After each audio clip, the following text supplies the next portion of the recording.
Mm-hmm.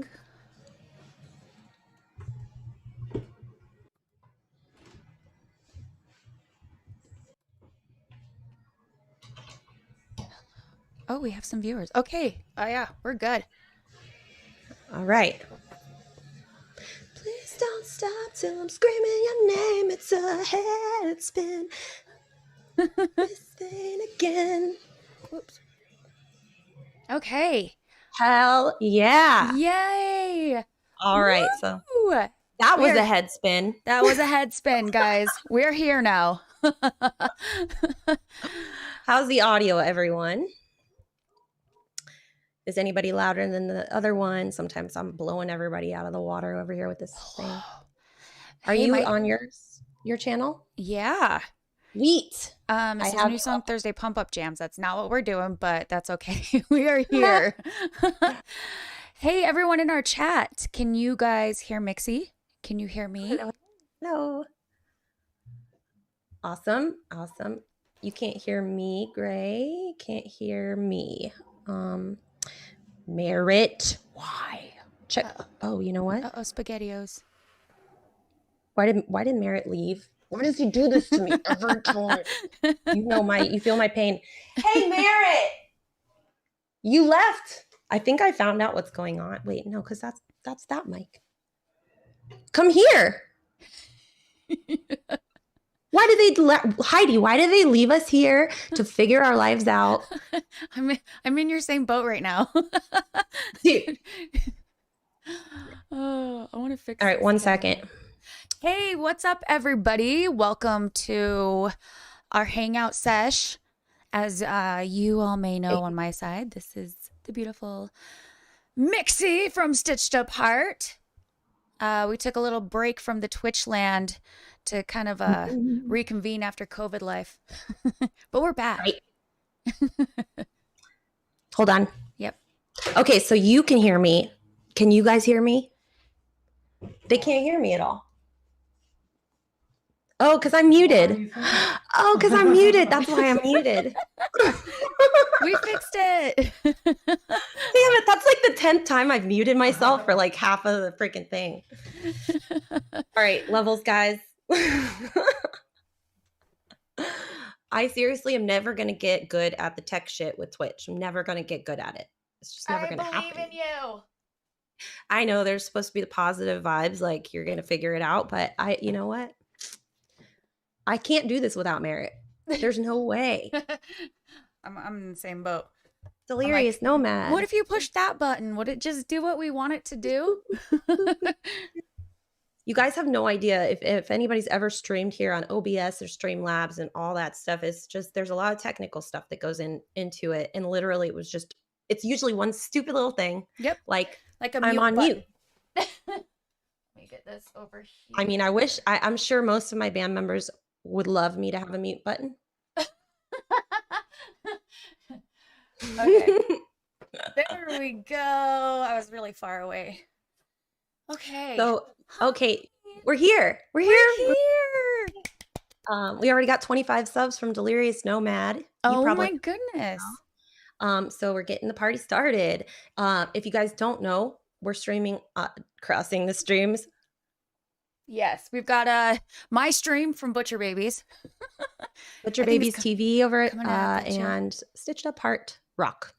So yeah, I'm just happy because I think it was in October we played Call of Duty together. Mm-hmm. It seems like that was just yesterday.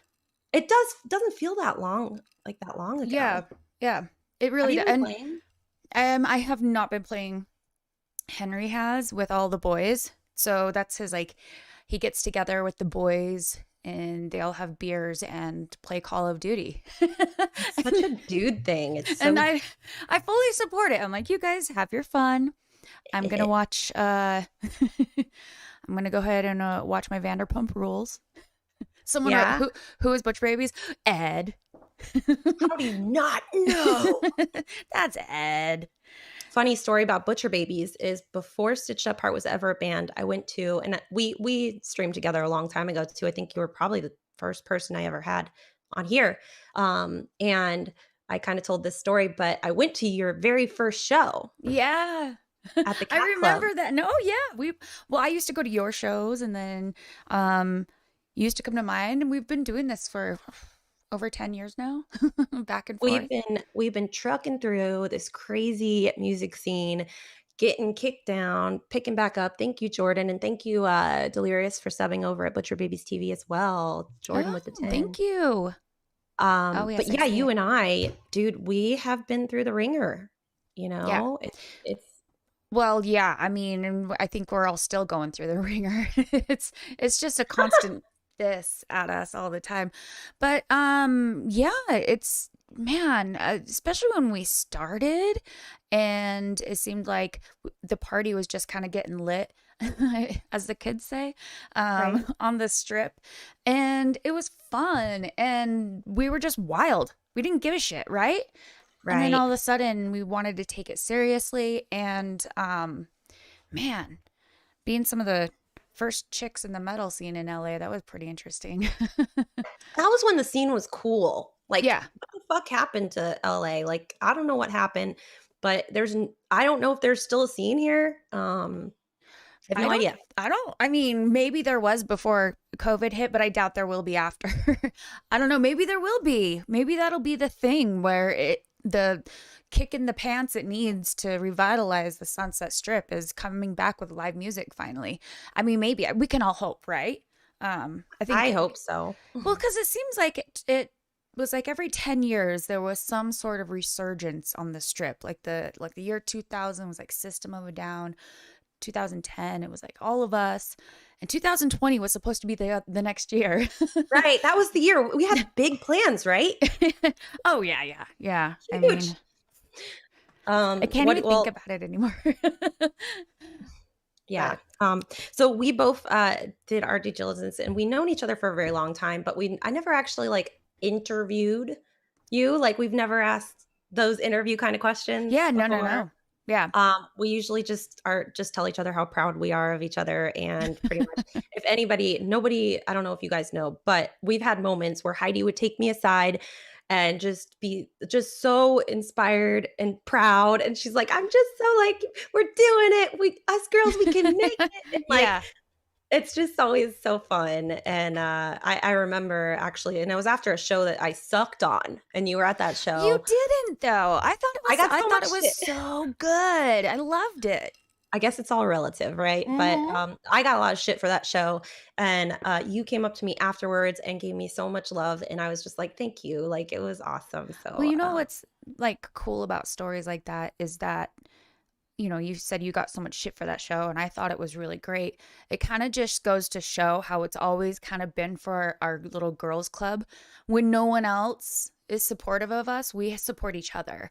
And when no one else wants us to succeed, we want each other to succeed. And I think that's been the backbone of our whole entire girl gang is girl, I'm gotten goosebumps. is building each other up. I know, me too.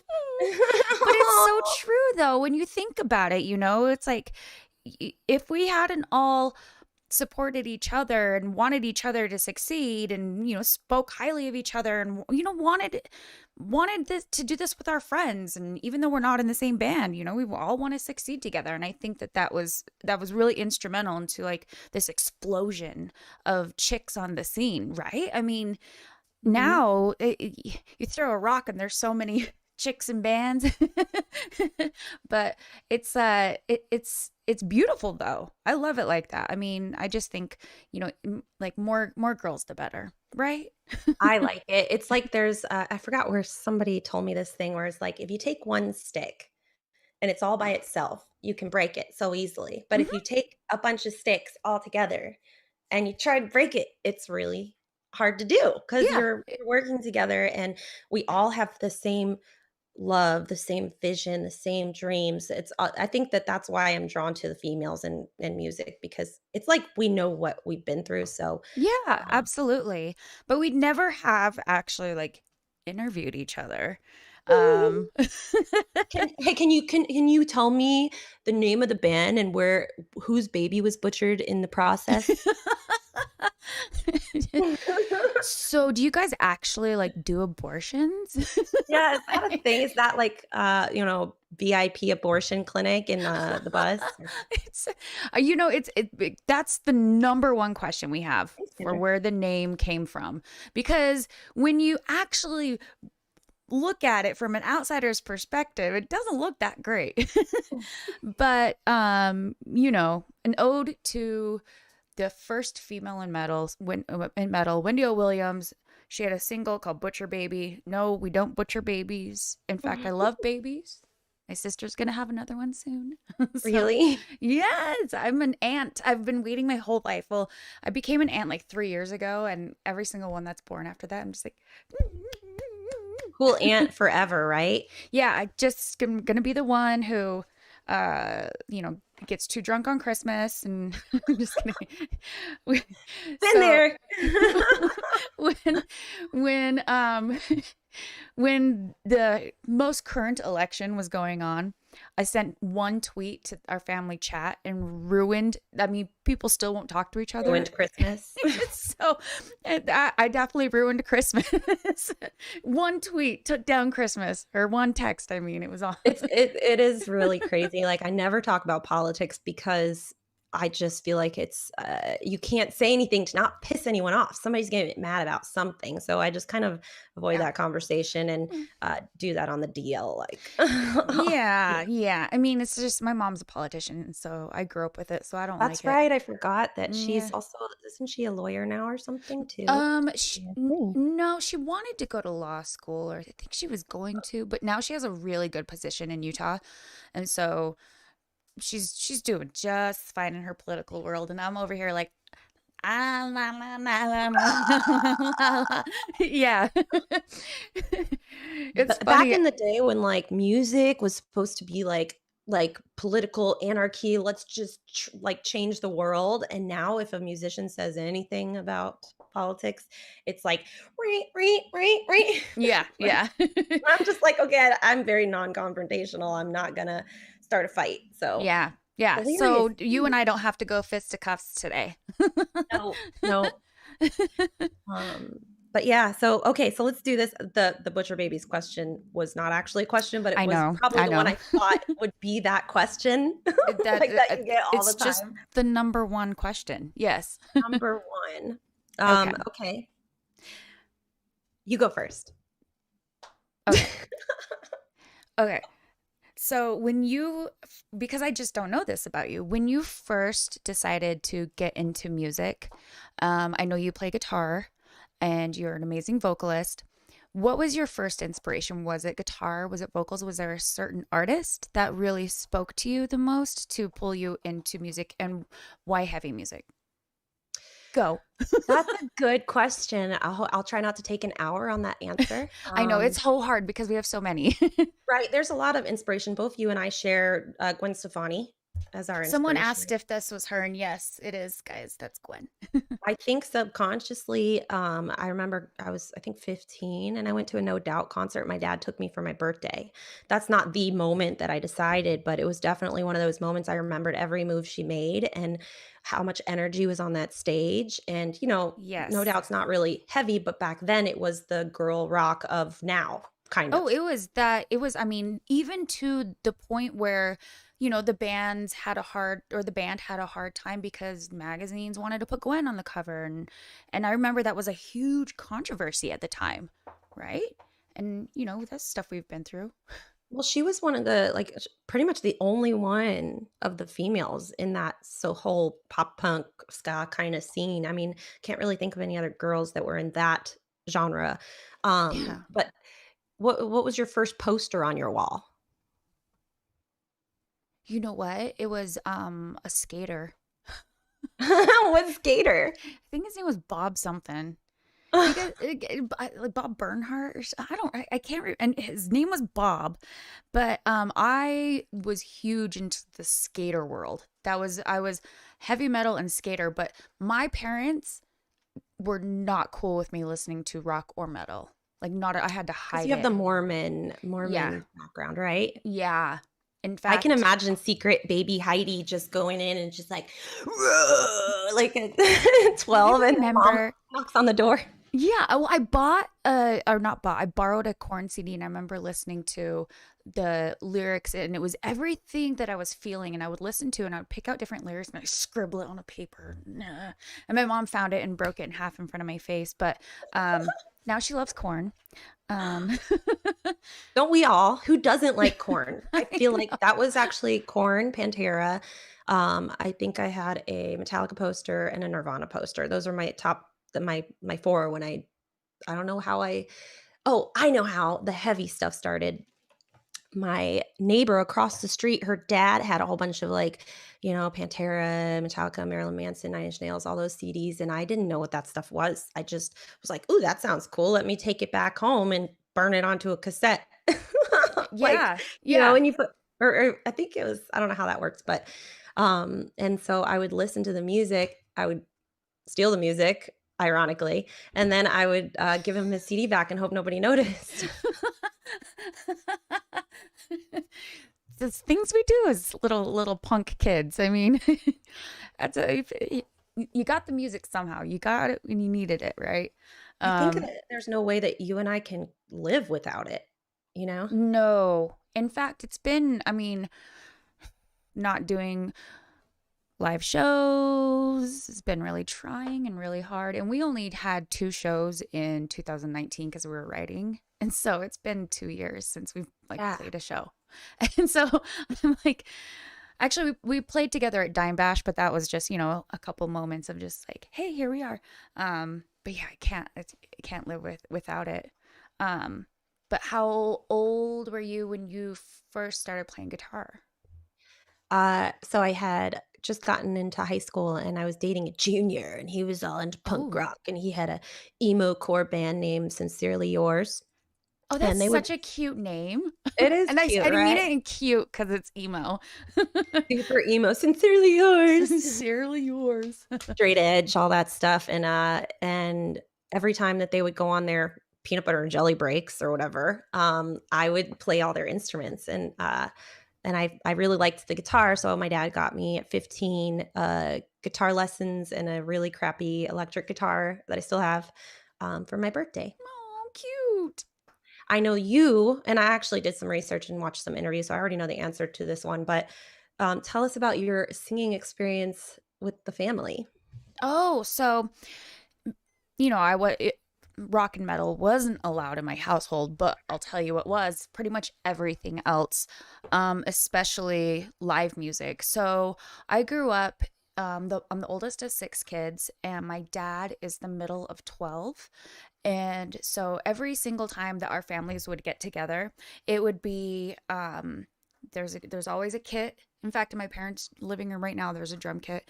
There's always a bunch of guitars, basses, everything, a bunch of microphones. And I grew up around that. I mean, we had many family reunions like twice a year, lots of weddings, so many weddings. Funerals, of course, but at every single one of those family functions, we all turned to music for either healing or celebration, everything. And so I remember, and I'm one of the oldest cousins, and now there's like, I think like 500 of us. I don't know. there, Mormons, man. there's so many. I was creeping on Facebook the other day, and I'm like, oh my I have gosh, who, another who one. is this?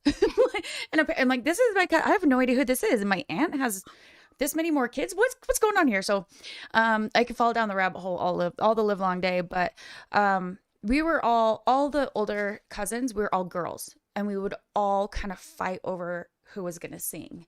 And my cousin had a contract with Disney of some sort or something. I don't know. She was going to do some Disney vocal work. And so she was just the star. And I would always be like, I want to sing. so so every time I got to it was amazing. And I do have so many precious memories of that. Of us singing. There's these specific songs that my grandpa would sing, and I have them just dialed into my head. But it was, that's how I grew up musically. And my mom loves music. My mom, her record collection was just like and I would go through all of her records and play everything. And I loved, like, that's where, I learned Richard Marx, Air Supply, all these like older kind of 80s bands, and I loved it. It was, but that's the kind of music I was raised on. Now when it came to heavy stuff, obviously that wasn't allowed, but now they love it. I'm they trying do. to figure out where the rebel like shock rock came in. Like, what inspired you to rebel against the system? Well, I was an athlete my whole life. And so I'm the only one in my family that doesn't play an instrument. I did take piano lessons here and there, and I can pluck out a piano, but other than that, like, everyone else can jam on guitars, and I'm just sitting here and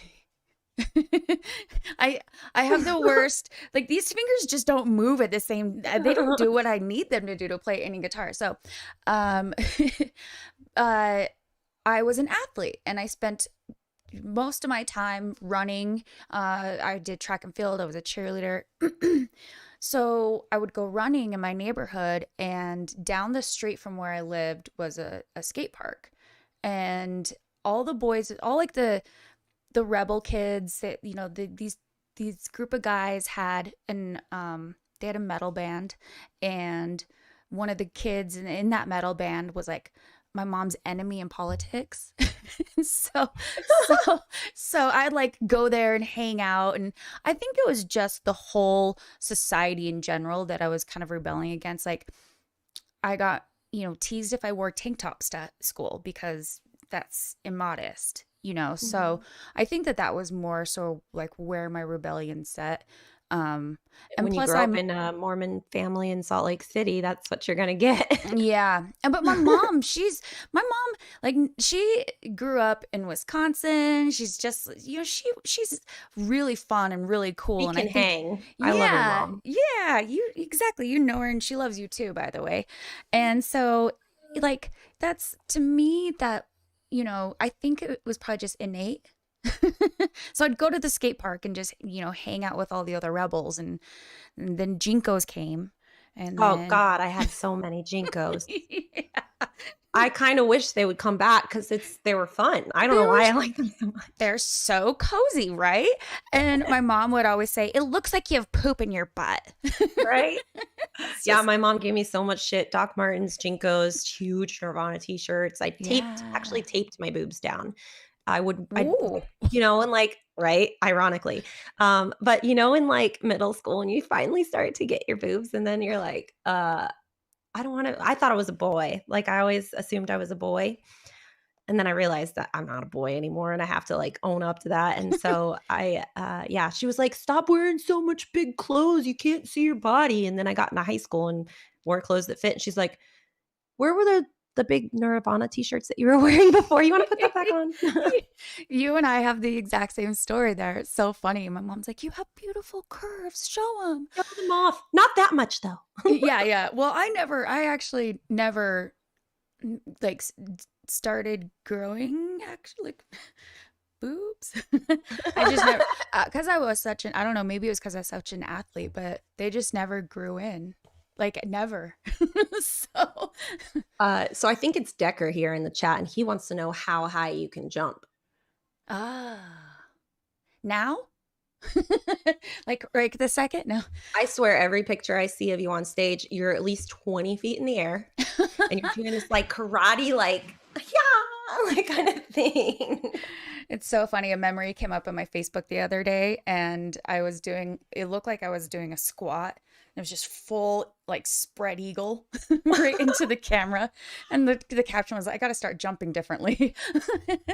But I had a couple of those pictures too, the way I would like kind of squat on the stage and stuff, but not jumping. I was just kneeling down or something, and it was just not the prettiest camera angle. yeah, I think that for me came from all the years in cheerleading. So I cheered in high school, college, professionally, and I loved it. But maybe that's where I get my jumps on stage. Just we Also, where would, you get your move in the crowd and getting people going, I think too. yeah, it was it's a natural thing for me. But we used to do these exercises where you would just jump and like do it. It's called a toe touch. land, jump into a toe touch, or you do a toe touch and a backflip. And so that, like, to me, it's so You can do natural for me. backflips. It's just so natural for me, for my legs to just do like these cheer things in the air, and I just look like a heavy metal cheerleader. I'm the most unflexible. Like Merritt was doing these ninja like karate stretches yesterday, and I was trying to like go and like do the stretch with him, and he's like, "That's how low you can go," and I'm like, "Yeah, that's it." Man, nowadays though, it is not pretty. I'm like trying to get back into my like stretching and get flexible again, and I'm like, wow, you take 20 years off and this happens. It seems like 15, 20 years. 15. It does. Well, it almost has been. Man, I'm getting up there. I'm gonna be 36 this year. Isn't that insane? Shh, we're 21. I Shush, mean, shush, I shush. mean, yes, we're all in our early 20s.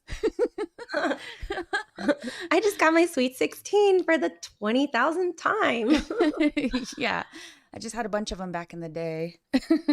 I just so I was in a band when was it? Like this band I was filling in for just on a tour. Rhythm guitar before Stitched Apart. It's called Anti-Product. Rhythm guitar, keyboards, Ooh. backing vocal. And the singer of the band was like, you and I was in my early 20s at the time. He's like, you have to start lying about your age now. And I was like, what? Why? And he's like, because later on, when people think that you're this old, then you're going to be this old and you're going to be. So I forever keep lying about my age that I honestly don't even know the answer to that. Don't look it up.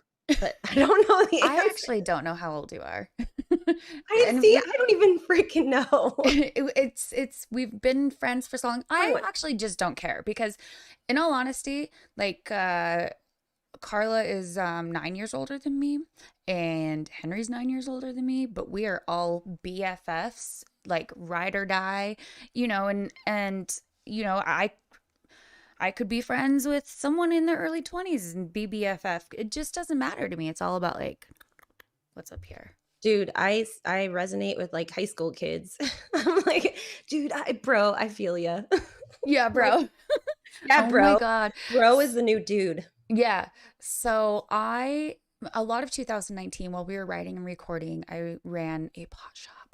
And I've Oh, done I that. know. I remember. I did it for 7 years on and off. But like I'd go tour and I'd come home, and I just developed a really good rapport with the owners, and so I followed them from shop to shop to shop, and I'd come in and teach the new girls, and it was always like 18-year-old chicks, and so I would spend almost every day in 2019 with like 18-year-olds, and it was so funny to listen to the things that they are super important to them and remember back to when those things were super important to me, but also seeing the social media influence that these poor Yeah. kids have to go through now. And when I was 18, it was like, you pick your nose in private. Now it's everyone's doing that just for the world to see. So, but it was kind of interesting and like almost like a social experiment. And I It kind of miss is. those kids, they were fun and mostly respectful. Mostly. Mostly. Um, I did want to ask you though, what was your first band? Or what the first band you were in? so I think I named it Melk, Melk, and it was in Orlando. And it was kind of like me playing acoustic, doing these jazzy vocals, a bass player, and a drummer. And that was it. And then it changed, the name changed to Mexi. Mm. Um, I remember you was telling me about that one time. yeah, and then that became my name when I moved out to LA, and then I just spelt it differently at some point. I was like, all right, so I'm the band. This is what's happening, and it's like a long story, but Milk is I just like the name Milk, like the Milk. milk. I Like think when you that's say cool. milk, you say milk or milk. I say milk. How many people are saying milk? How do I Yeah, say that? guys, what do you guys do? Is it like in the chat, let's see it. Melk? Milk? Milk? Milk? Milk? Um, yeah, I say milk. Oh, leche. Okay, we've got a leche in the house. What do you think that feeling's gonna? Speaking of milk, she heard my name, Milky Way. This is Milky Oh, Way. She's the only cat that's allowed to come cute. in here. What is the can you explain or describe what the feeling is going to feel like when you finally get to play a real fucking show again? Oh my gosh, I'm gonna cry. Like I know I will. I know Yeah. I'll cry. I'll cry like the whole time. And I think everyone else is gonna cry too. You'll be like, I'm brutal, but I'm sad and happy at the same time. They're in the pit just like, I fucking love you, man. Fucking punch you, man. Punch you. Push you so hard. Don't sneeze on me. Oh my God, right? Like, how is that going to go down? Like, how are we going to get in pits? How are we going to like hug everybody after the shows? Like, what Can the I be fuck? honest with you? I will fully get in the pit. 100% in the pit, just fucking rearing to go. Because you know what? To me, that release and that experience is just bar none. Nothing else compares to that, right? And so I'm gonna if I'm gonna have a concert with a bunch of sweaty ass people, I'm gonna get in and get sweaty with them. Aaron the Um, Butcher goes, wall of hugs. Aaron, that's funny. Oh man, I can't wait for a wall of hugs. See, we Dude, do this thing called the climb of, well, I don't know how much I'll be able to get away with it for the first couple years back, but we did this thing called the climb of life. And we just, instead of the wall of death, we have people crawl all the way from the back over the top to the front. So, I guess maybe we could wear bubble suits for that. I don't know. there's gotta be a way. We'll just keep it safe for a while. You know, we'll like if there's social distancing to be had, we'll do it because we just want to play. It's funny, someone I posted a picture. I was out at like a rooftop lounge here because we're open. And I know, Vegas. I'm so jealous. and it was outdoors and I posted a picture and someone said, "Wear a mask." And I was like, "Bro, I follow all the rules." I do. I want to get back to life too, guys. You know, it's just are It's you kind of holding up scary okay in that California? well, we moved like I told you before, we moved out to Mm-hmm. Riverside County and it's kind of desolate. It's a lot of farmland and not that many people. Yeah. Mostly just 55 and up communities, so everybody's very careful.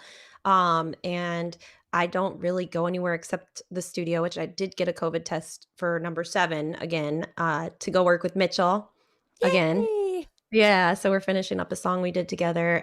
But his roommates have like diabetes and stuff. So a lot of the producers that I'm trying to write with, the other producer ended up getting COVID, so I couldn't go over there.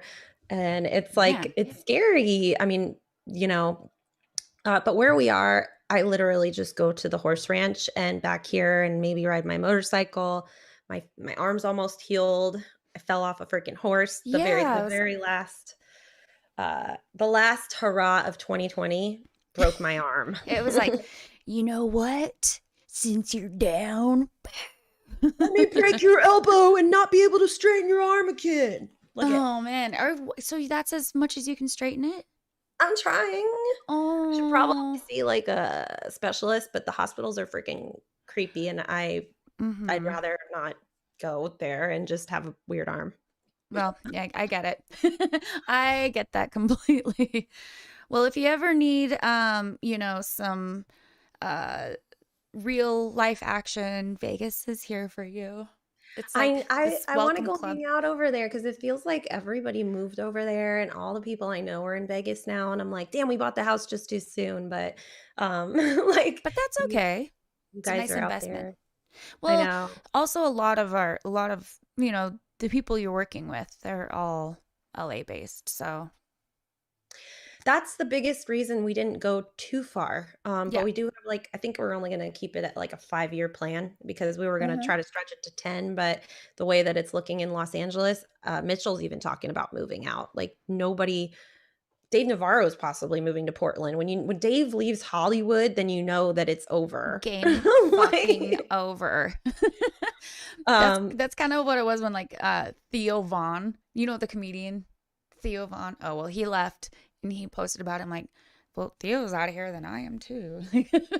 right.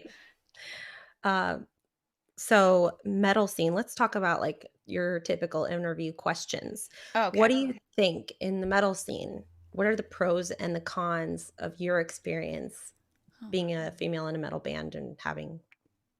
Well, I mean, like we've kind of said before, well, I was never a dude in a metal band, so that's hard Right. to kind of like speculate. But at the same time, when we first started out, I actually, because I look at my Facebook memories all the time, which we have a ton together.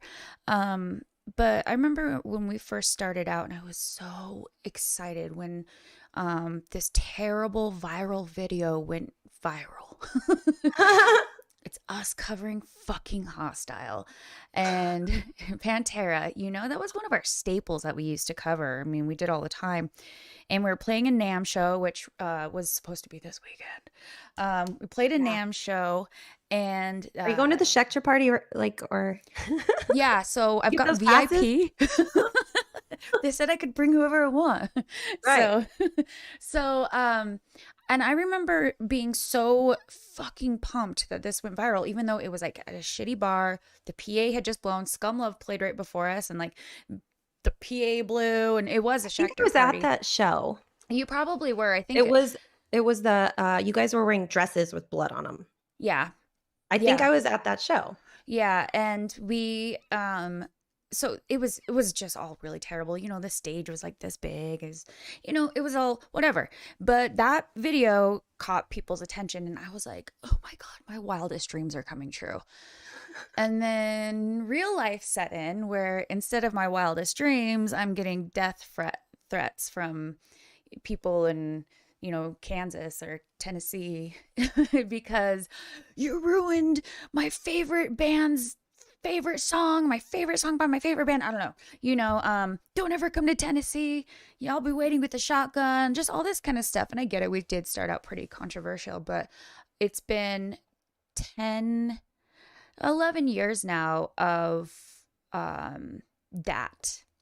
And we've had a lot of beautiful moments, but fighting against that type of thing when it was like, I'm just, at the time, I'm just a 24-year-old girl living her dream, trying to, you know, shake shit up. And, you know, I'm tired of this cookie cutter world where I look like this and everyone tells you dress like this, look like this. You're, you know, when I was a promo girl, and every single time we worked at a promo for, it was an energy drink.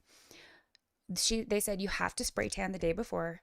You know, there's like all these different restrictions and everything. And I was just so tired of that world. And I felt like, fuck yeah, I'm finally going to be in the metal world. This is where I used to go for, you know, acceptance. This is where I used to go for escape from this kind of shit. And then it was almost worse, you know? And so, it was definitely a back and forth feeling, but I feel like as the years have gone on, I feel like there's such an uprising where people, especially in the metal community, are more accepting of, you know, us girls getting out there and doing stuff just like the boys, if not better, you know, sometimes worse, sometimes better. And it's not about like, you know, who's better or not, but I've had my share of the double-edged sword, you know, and I know you have too, and I know all the girls can pretty much say the exact same thing there, but the metal community, pros and cons. Pros, I feel like I'm at a point now where I've developed such a thick skin that I just don't give a shit, and I think people are on the same page with me on that. Like I feel like people are kind of tired of feeling like you have to be shoved into a box of like, this is what metal is. And I think that real metal fans, you know, and give a giant middle finger to the elitists. And I think that that's fucking cool, because those are the people, you know, those are the people who would bring you down. But I wish I had the balls to not give a fuck. I give too much of a fuck. Like I care too much. I think you don't give yourself enough credit there, because I think that you know, the moves that you guys have made and the music you guys have made, and you've stuck yourself out there, that's not giving too much of a fuck. That's like, this is what I'm releasing, this is what I'm gonna do, and you've done it. I'm gonna have blue hair today. Right. when it comes to art, I think that you just do what feels right.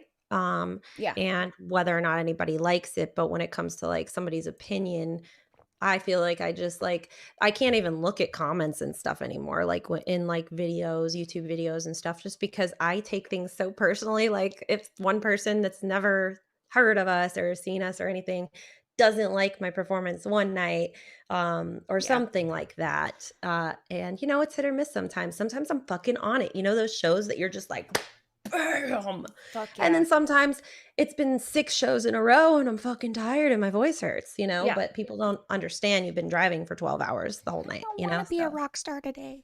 yeah. Can I just go hide and play video games by myself? Can I sleep for 2 days straight? That's me. No, I feel you on that. In fact, like I I've kind of found myself like rarely diving into the comments on my own social media because it's still like I shouldn't feel that way. I shouldn't let, that kind of stuff happen. But like sometimes Carlin will be like, oops, I accidentally read the blabbermouth comments. Don't read Blabbermouth. No, Don't do it. it's been like so many years, and you'll get to like the end of the article, and you're like, do I? Do I go any further and read the comments? Do I No, don't do respond it. to them? Don't do I it. I Don't I do trolled it. them back, right? I trolled them back at the beginning, and then it turned into this whole, like, troll war where we, like, fucked with each other back and forth. I feel like they just kept posting because I would fuck with the commenters, Yeah. and they were like, I said something about Blabbermouth the first time we ever had anybody comment on it, and in an interview, I mentioned the comments they were making about boobs in the Mm-hmm. picture, Mm-hmm. and, and then, like, I said it in an interview, Blabbermouth got a hold of that interview somehow and was like, "Mixi from Stitched Up Heart thinks blabber commenters are mean," and then, like, Blabbermouth comment That's some really good journalism. "Yeah, they're mean, you meanie heads." Um, No, I don't know. even today, so we released our song Bottom of a Bottle in October, and the music video came out mid-November, just like like a week and a half, 2 weeks later. And I it finally made its way to our Facebook page, and I read some of the comments, and immediately they're like, "Oh, if this is the direction you guys are going, I'm fucking out of here." Or, there were a couple comments like that, but most of them were positive. But I had to stop myself from reading comments on my own band's page because I was like, okay, if this is the first time that you're hearing this song or seeing this video, you can't tell me how to run my career because you are not a real fan. Like, we released this stuff a while ago. And so to me, like, having someone who I don't even know being like, okay, the singing's okay here, like every once in a while, but if you're abandoning the screaming altogether, then I'm out. And I'm like, see ya. People don't understand that a song is a song. That's all it is. It doesn't mean that's everything's going to sound like that song or this record specifically is what this record's going to sound like. That's the vibe you're in. That's what you're feeling. Mm-hmm. It's not the same story all the time or else it would get boring. Yeah, 100%. I could not imagine releasing the same album a bunch of times. Like, I love experimenting, but that's what we are. We're fucking artists, We're artists. Like, you guys, I've heard some of the most beautiful, kind of like in a poppy way, not Poppy the artist, but poppy kind of music, most beautiful, like Crooked Halo. I fucking love that song. And then some of your heaviest shit too, which is also really amazing. And it's like, you can have both, and that should be okay. And so that's I think that's the con right there. Well, that was part of the Crooked Halo. Okay, the original song, which might actually come out, was completely different. It was way heavier radio rock kind of stuff. And it got a thumbs up for the album and Darkness. And when Matt and I, because you and Matt Good, Butcher Babies, Matt Good and Darkness, all same producer, great guy, fucking genius. He was like, okay, we're gonna do a song, but he's kind of like stuck in he just wants to write like his own thing. He has a vision and you know what I'm saying. Mm-hmm. So if you bring other songs in, he's not as into it. But yeah. Right. So No. Yeah. Crooked Halo was like one of those he just got back from a bachelor party in Mexico. And he's like, I was at the club and I heard this beat and it's just stuck in my head. So let's try it. And I That was is like, I'm a Matt thing. right. That's definitely a Matt thing. And I am all about experimentation. And I knew that this song, if I didn't think they were going to dig it because it's so different, I knew if it made the album, it would enable us to be able to do whatever the fuck we want without people pigeonholing us into what they want us to sound like and what they think it's supposed to sound like. Like Well, you're going to get a bunch of different shit. that's kind of why we got in metal in the first place, because it's supposed to be do what you want to do, right? Mm-hmm. But yeah, I mean, to me, people often need to understand that we also write these things for us and what we're feeling, and just take it as it is. Like you said, it's you're feeling at that moment. It's a snapshot in time. Like Bottom of a Bottle was a snapshot in May of 2019. Yeah, May of 2019, and it was in a really fucking low spot. And you hear that in the song, and sometimes I want to scream about it, and sometimes I want to sing about it. But yeah. I've always been saying it. I always love your screams. Oh, thank What do you. you feel more comfortable with doing though? Like, do you feel more comfortable singing? Are you more comfortable just screaming? Because for me, screaming is so much easier to track. Like, I don't have to tune shit. like, Yeah. like for me. But uh, what do you think? Um, if I'm fully warmed up, and it usually takes me about a week. If I've not screamed in a while, it usually takes me about a week, maybe a week and a half to get it back because of the different techniques I do. Like going back and forth between a fry scream and a false chord scream. There's all these different techniques. And when I'm on tour and I'm in my fucking pocket screaming, but also when I'm in my pocket, singing becomes so much easier too, because it's not it's easier to stay in tune. Right. But I think I've found myself over the past several years, and even like the last couple, like I'd say probably in like 2018, it became where I enjoyed looking out and singing these songs with these people. And if you hear our album Lilith, there's a lot of beautiful singing on that album. And I love looking out and singing with these people. Now, I also love looking out and screaming with them, but I think over the past couple years, it's just kind of like maybe it's like 60-40 for like singing versus screaming now. And I You guess you have can hear that in the music. Yeah. Do you have 60 being singing and 40 being Yeah. screaming? Or Hmm. okay. Do you go to a vocal coach or anything right now, or do you?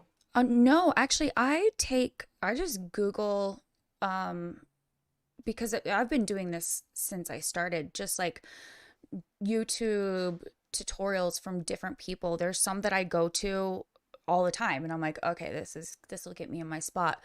But I love trying um different techniques from different YouTube videos and what people suggest. And Felicia um Ritchie?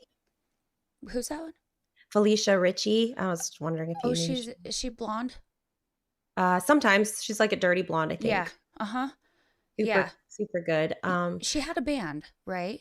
She used to be in a band, I I believe. haven't, I'm not sure. I just found some videos and she's just really good at explaining it. For me, I have to have a coach because if I watch those YouTube videos, I'll create something that's not correct. I'm Mm, really good at fucking it up. And so I need a coach to tell me, like, if you're playing baseball and you've got your shoulder or your elbow down, I was a softball player. So if you got mm-hmm. your elbow down, you're going to hit pop flies and you don't want to do that. So if you keep your elbow up, you're going to hit straight, but you don't know you're dropping your elbow unless a Right. coach tells you. So for me, I'll go down the wrong path for a while and just dig myself into the ground and wonder why I can't hit those high notes because I'm not in my pocket, as you said, which is a great term for it. But you do know when you fucking nail it, right? Right. Absolutely. Well, it's something I've been kind of experimenting because when I'm in my pocket, I can do the lowest lows and the highest highs and everything in between.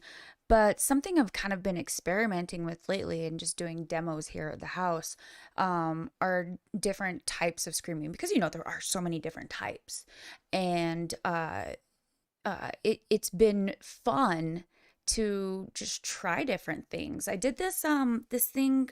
It was like 99 bottles of beer on the wall, and there were 99 well, not all vocalists, but there were 99 people who did this, and Phil Anselmo was number one. And I went through and I listened to how everyone else did it, and I decided to take the death metal approach. And I don't get to do like a shit ton of that in my band because Carla takes the lower. And so, but I do it on stage all the time. I just don't really record it on the albums. But I got to do it, and it was like, I still listen back to that. I'm like, fuck yeah. Yeah. Fuck yeah, that's fucking heavy, because I never really get to record that. So, just experimenting with different kinds. And also, there's a new technique. And I know that you said that you don't like to do that because you might go down the wrong path of it. But there was this technique that I learned recently that I just didn't know. And I started diving harder and harder into it. And I feel like it's helped all my screams together, like all the different ranges. I'll share it with you. Well, no, I won't share it with you. Don't share it. I will fuck it up. But someone did ask here, and I think that you and I can probably really dive into this. Someone did ask, what affects screaming? So for you on tour, what are some things that affect your vocals? Like some things that are a no-no or some things that are a must? I have to drink tons of water. Yeah. I have to. And that's why we can't tour in a van, because then I pee like crazy. And I have to have a bathroom at all times. Yeah. That's the biggest thing, is making sure I rest through the day, do my warm-ups beforehand while we curl our hair or whatever we got to do, put our makeup on. It's perfect time to get everybody out of the place and, get ready. And lately, the last couple tours we did, doing some exercises and getting the blood flowing, that helps too. Oh, absolutely. Sorry, I spilled a little here. I'm just don't tell him. If I did that, I'd get my ass kicked. Henry's gonna be so mad at me. He's gonna be pissed. No, I totally get that. Like, I'm one who, if I don't get the proper amount of sleep, like, like 12 hours. I'm just kidding. Right. We need 12 hours. If I don't get the proper amount of sleep, my screams are terrible. I think just vocals in general are terrible if I don't get the right amount of sleep. And I'm one who on tour, like, I'll generally sleep really late. I can't drink wine because wine dries out your vocal cords, and whiskey. Now, I know you don't drink, which is, I should probably do that too, but you're good at drinking though. I'm not good at it. Well, on tour, it's mostly just, Jaeger. I don't go ham on the Jaeger, so to say, but it's more of a throat coat, so if I'm going to do alcohol, it's going to be something like that, or maybe like a little bit of beer, but yeah, like getting a small little like jumping jacks or some sort of workout in, you definitely need that to get the blood flowing through here. Yeah. Sleep is definitely one thing I used to use.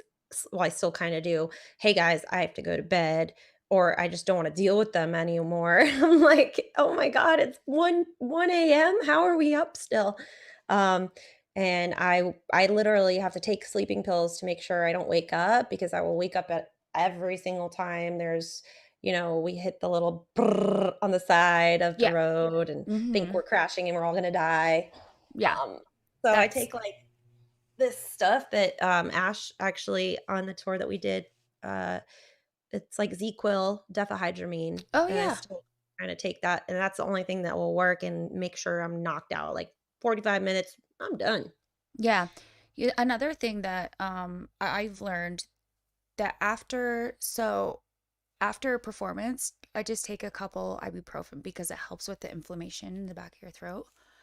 Because if we're doing a headlining set and we're doing an hour and a half, 5 times a week, fuck, that's a lot of inflammation. so Mhm. so that helps me, but that is also a blood thinner. So you have to be careful. By the end of the tour, if you ever see any interviews with us, like, hey, yeah, what's up? It's the end of a tour, and we've been screaming and singing for a long time, and we're tired and hangry and Yeah. but I can always tell if I haven't been singing how my talking voice sounds, and if I have. I've been working on a lot of stuff with this coach that helped me after the vocal cord surgery. I Oh, you're stopped. public about that. I didn't know. It's twitched, whatever. So Yeah. I just talk about stuff. I don't like broadcast it. I mean, I guess I have said it in a couple interviews, but just because I didn't realize that the whole Darkness album was after the surgery. And I personally like my delivery on it better. I think part of that was also Matt Good Oh and yeah, the Matt. coach that I Yeah. went to. So I started going to her again recently because we're about to we're getting ready for this next album and I want to make sure that my voice is 100%. She's so good at calling me out on all my weird shit that I do. Oh, And that's good.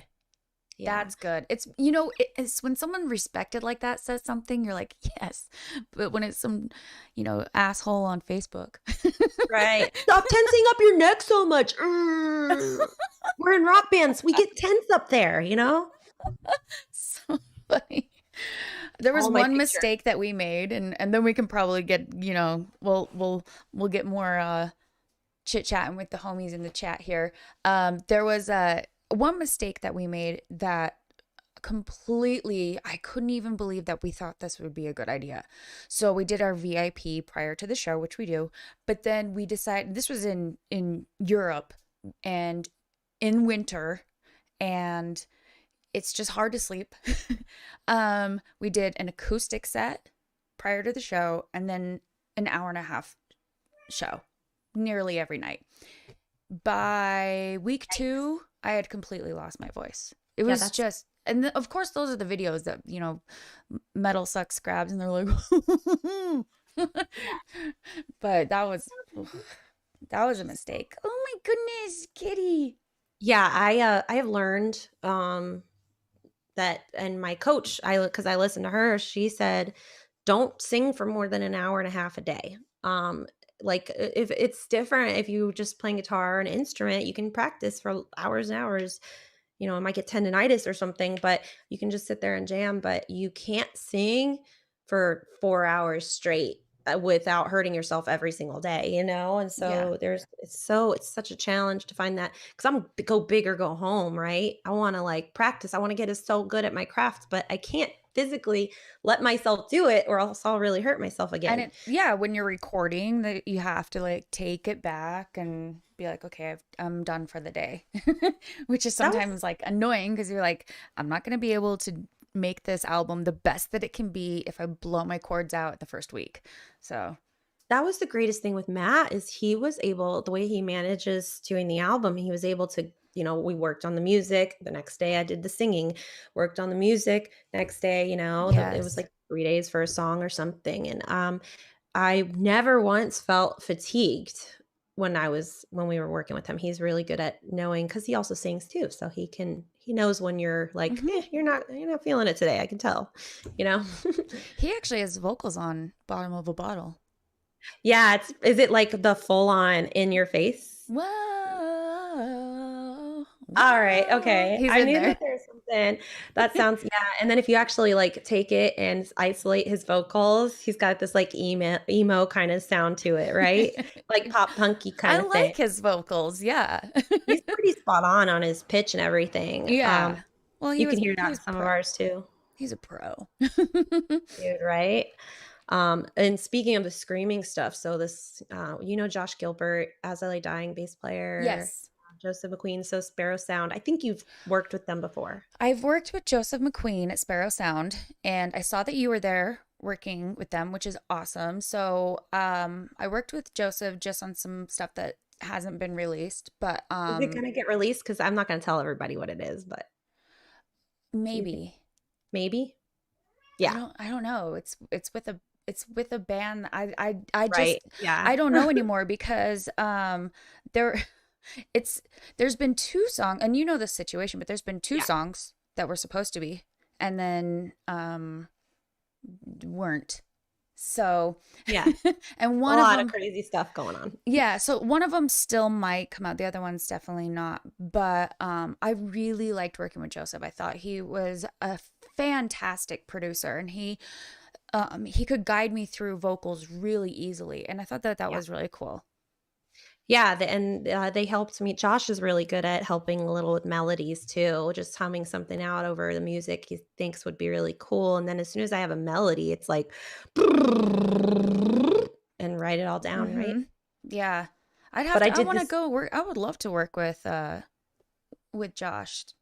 They're awesome. I So they did work as a team. pretty much, yeah. Josh is more like on the music and mixing and all that stuff, Yeah.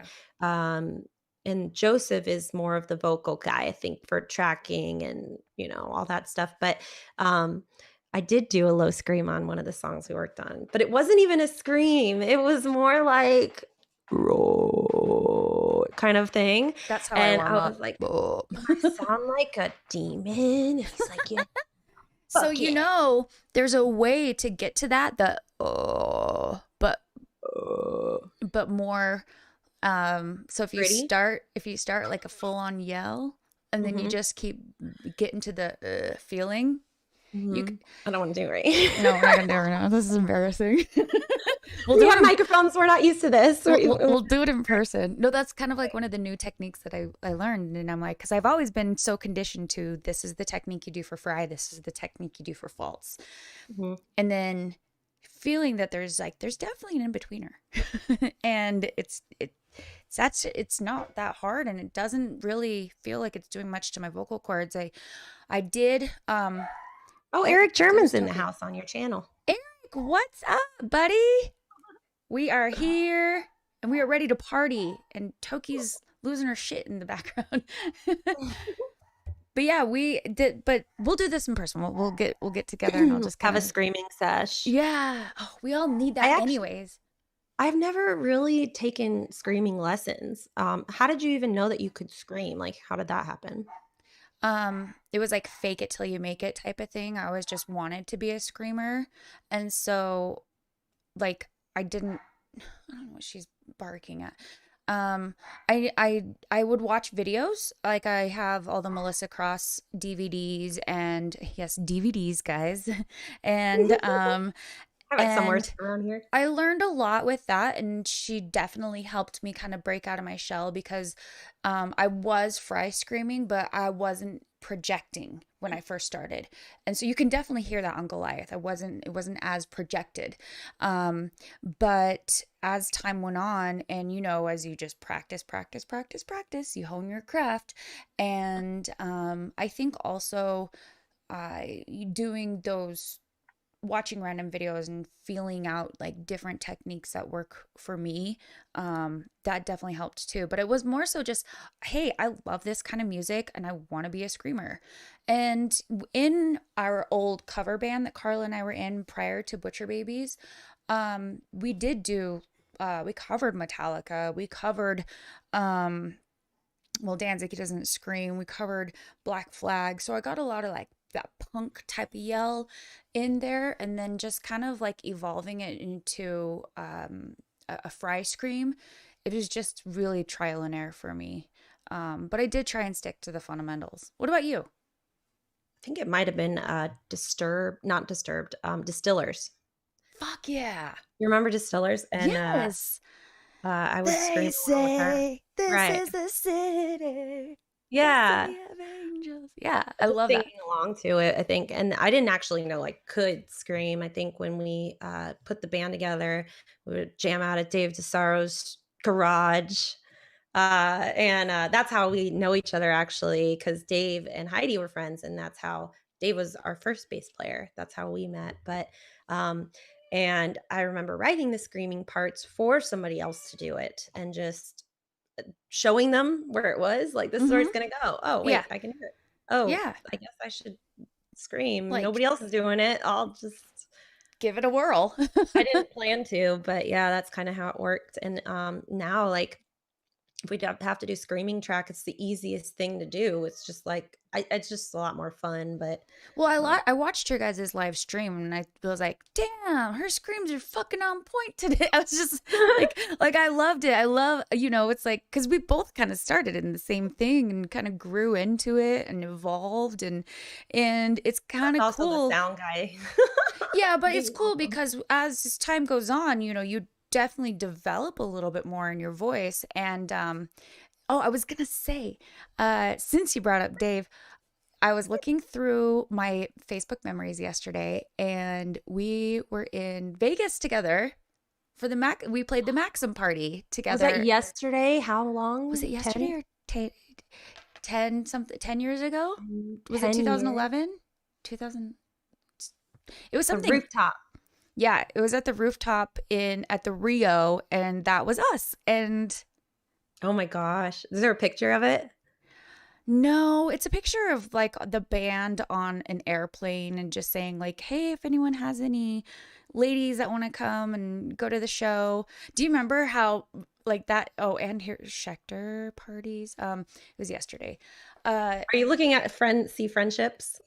Oh, I was looking at the memories. But I remember at that party, it was like a Maxim slash NRH. Is that it? NRH, the gun, I don't NHR. remember all of it. All I know is there was a lot of, you know, there was a lot more dudes than girls at a Maxim party. Yeah, and then my one of my best friend from college, she's actually my next door neighbor now, but she showed up with a bunch of her friends that she worked with at Coyote Ugly, and they put on nipple tape and just danced around.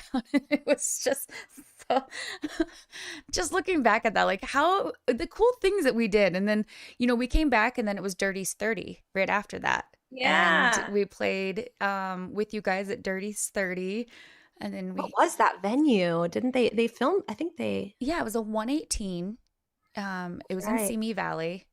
Anyway, Yeah. we're just falling down the rabbit hole of Reminiscing. memories. Oh, there's so many times. There's been so many great times. The last time I think we actually hung out was the Super Bowl last year. Yes. Well, besides Diamante's stream, but Oh, yeah. yeah. That's Yeah. right. Yeah, I know. We're not going to be able to do that. Yes, you I'm guys, coming to how about Vegas. I'm just gonna book a trip just to hang out with you. it's not that Also, far.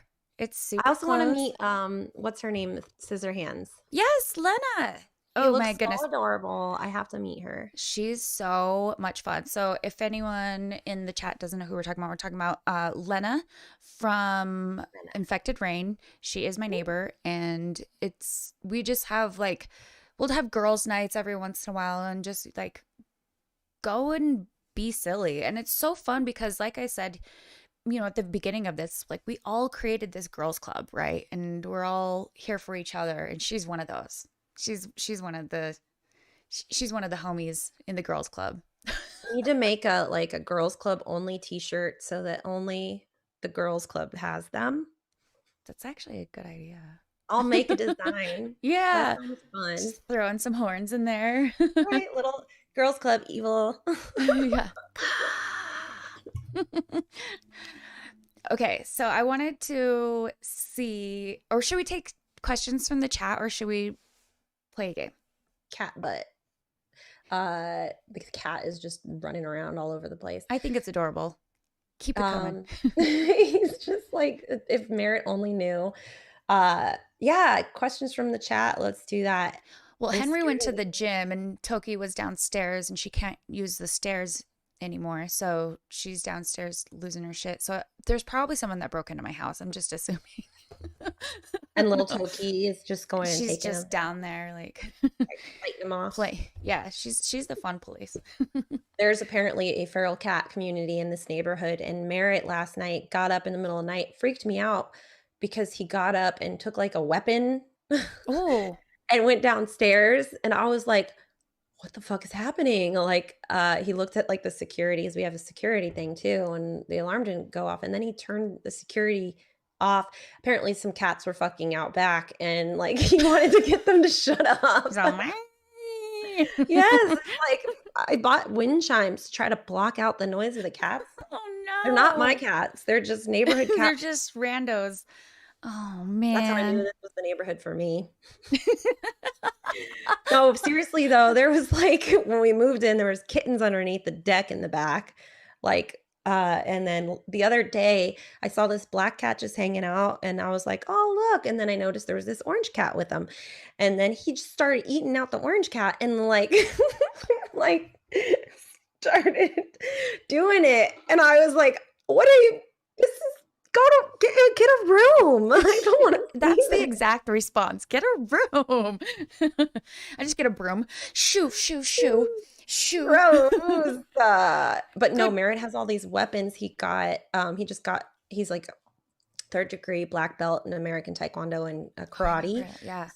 He's got all these crazy like knives and swords that he just got out of his storage unit. And so our closet just had, I want him to teach me how to use all this shit. Just Oh my God, nunchucks. just like nunchucks and shit. Right.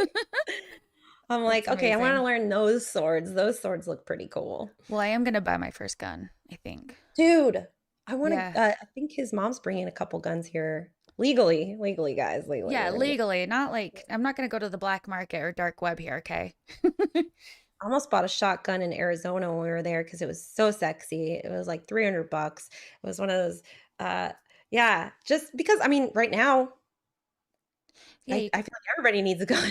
well, I also want to like go and do intense training and stuff just for peace of mind, but here in Vegas that's like a big thing. I'm Um gonna learn Krav Maga and just like yeah, maybe kick we someone's just like ass. I'm just gonna Break the yeah, neck. we just need to have Merritt teach us. Okay, so who are some girl screamers that influenced you? That's what Bobby's asking us. Oh wow, we got to go with the infamous Maria Brink. Of course. I mean, I think that she's probably the first female I heard screaming. Really. I think so.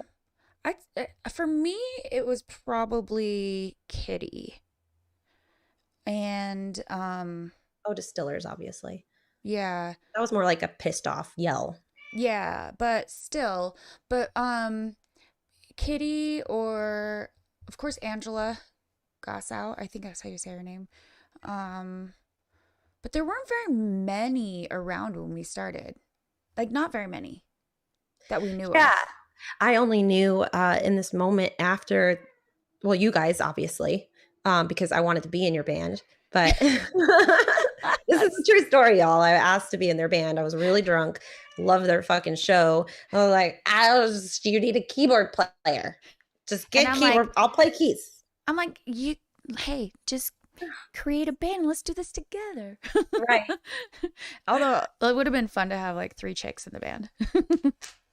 I don't think I could like be as the way that you guys rile up a crowd and stuff and just the brutality of it. I'd be like, hey guys, let's go. Yeah.